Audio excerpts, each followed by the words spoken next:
भारत में हर साल लगभग 28,000 ब्रेन कैंसर के मामले सामने आते हैं और हर साल लगभग 24,000 लोग ब्रेन कैंसर से मर जाते हैं। पर ये ब्रेन कैंसर आखिर हो कैसे जाता है? आप ये बात तो जानते ही होंगे कि कैंसर बॉडी के सेल्स के अंदर जब उनके डीएनए में मौजूद म्यूटेशन हो जाता है तो ये सेल अब डैमेज्ड हो जाती हैं। ये डैमेज्ड सेल मरने के बजाय अपनी संख्या लगातार बढ़ाती रहती हैं और एक जगह इकट्ठा होकर अपने आसपास के टिश्यू को भी डैमेज करने लगती हैं और यही डैमेज्ड सेल अब ब्लड के थ्रू या लिम्फ वेसल्स के थ्रू पूरे शरीर भर में फैलकर व्यक्ति को बहुत ही बुरी तरीके से बीमार कर देते हैं और व्यक्ति की बहुत ही बुरी तरीके से मृत्यु होती है केवल कैंसर की वजह से। चलो ये तो ठीक है कि कैंसर ग्रो होकर एक जगह मांस का एक पिंड बना लेता है, लेकिन इसके वजह से मृत्यु कैसे हो जाती है? देखो, होता यह है कि जब भी कैंसर कहीं पर ग्रो होता है तो वो आसपास के टिश्यू को जो हेल्दी होते हैं उनसे भोजन या न्यूट्रिशन को चुराना शुरू कर देता है और खुद ही सारा का सारा पोषण लेने लगता है। साथ ही साथ वो इतना ज्यादा स्पेस लेता है जो आसपास के टिश्यू में प्रेशर बनाता है। जो हेल्दी टिश्यू की स्पेस होनी चाहिए थी वो कैंसर ले लेता है। इसीलिए व्यक्ति की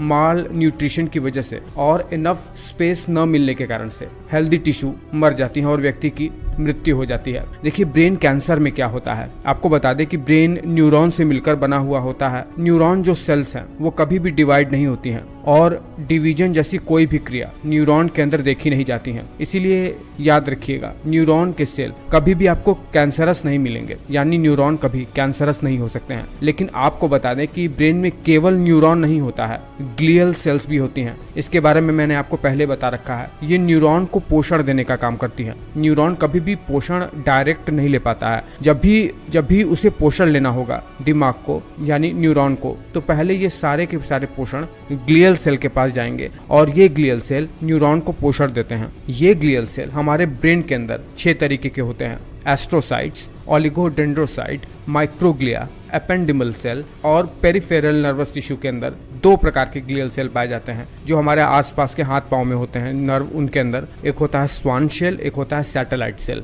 आपको बता दें, हमारे ब्रेन के अंदर बस यही ग्लियल सेल ही हैं जो कैंसरस हो सकते हैं और कुछ स्पेशल किस्म के और भी सेल हैं ब्रेन में जो कैंसरस हो सकते हैं, लेकिन मुख्यतः यही ग्लियल सेल ही कैंसरस होते हैं ब्रेन के अंदर। अगर इनके डीएनए में किसी भी प्रकार का म्यूटेशन हुआ तो, लेकिन ब्रेन हमारे खोपड़ी का हिस्सा है, उसमें केवल ब्रेन ही नहीं होता है बल्कि ब्रेन के ऊपर एक पतली सी मेम्ब्रेन की लेयर भी होती है जिसे मेनिंजेस कहते हैं। इसे ब्रेन का आवरण कहते हैं। और ब्रेन जिस स्कल में होता है, जिस बोनी पार्ट में होता है, वो भी बोन सेल से मिलकर बना हुआ होता है। और आपको बता दें कि ये मेनिंजेस और स्कल भी कैंसरस हो सकते हैं। आपको बता दें कि ब्रेन कैंसर कई प्रकार के होते हैं। अलग अलग सेल पर डिपेंड करता है कि हमारे कपाल के अंदर कौन सी सेल कैंसरस हो चुकी है, उसी के आधार पर कैंसर डिफाइन होता है। उनमें से जो सबसे ज्यादा होने वाला कैंसर है वो है मेनिंजियोमा, यानी ब्रेन के ऊपर ये जो पतली सी मेम्ब्रेन की झिल्ली होती है उसमें होने वाला कैंसर, जिसे मेनिंजेस कहते हैं। याद रखिएगा, किसी भी ऑर्गन या टिश्यू के अंत में अगर ये ओमा सफिक्स जुड़ जाता है तो इसका मतलब कैंसर होता है। ये ट्यूमर मेनिंजियोमा लगभग 30% भाग है ब्रेन के कैंसर का। मतलब जितने भी प्रकार के ब्रेन कैंसर हैं उसमें से 30%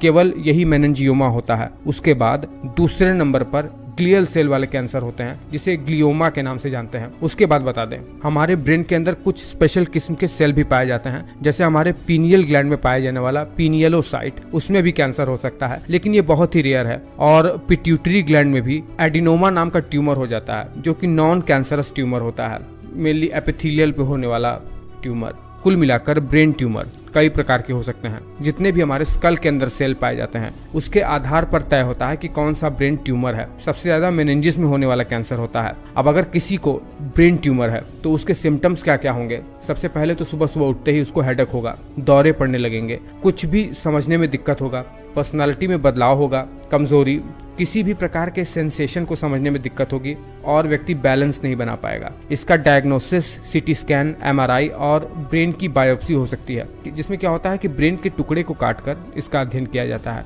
ट्रीटमेंट डिपेंड करता है कि ट्यूमर कहाँ पर है और कौन सी स्टेज पर है। उम्मीद करता हूँ कि आसान से आसान भाषा में मैं ब्रेन कैंसर समझा पाने में सक्षम हो पाया।